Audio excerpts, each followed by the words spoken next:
Un fulmine a ciel sereno e Romano De Zellino piomba nel lutto per la scomparsa improvvisa dell'assessore con delega al bilancio Mauro Salvemini. Un malore che ha spezzato la vita al 51enne che nella serata di domenica, dopo cena, si è sentito male accasciandosi a terra. Momenti concitati, il tentativo di rianimarlo, ma tutto è stato vano.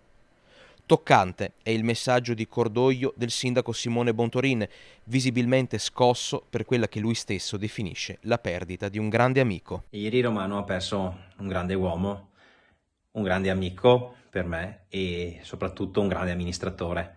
E Mauro ha dedicato gli ultimi 5 anni della propria vita al fianco mio della squadra di Un Cuore in Comune qui a Romano De Zellino per dare il meglio. È stata una persona con la quale abbiamo condiviso non solo gli ultimi 5 anni di amministrazione, ma un percorso ben più lungo che parte dalla gavetta politica qui a Romano. Era una persona sicuramente generosa di tempo e di energie per gli altri. Ho imparato da lui l'arte dell'ironia, ma soprattutto quello di non mollare mai, non mollare mai rispetto a quelle che sono gli obiettivi che ci si prefissa all'inizio.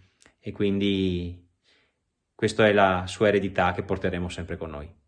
Al cordoglio del primo cittadino di Romano De Zellino si unisce quello di tutta la redazione di Rete Veneta.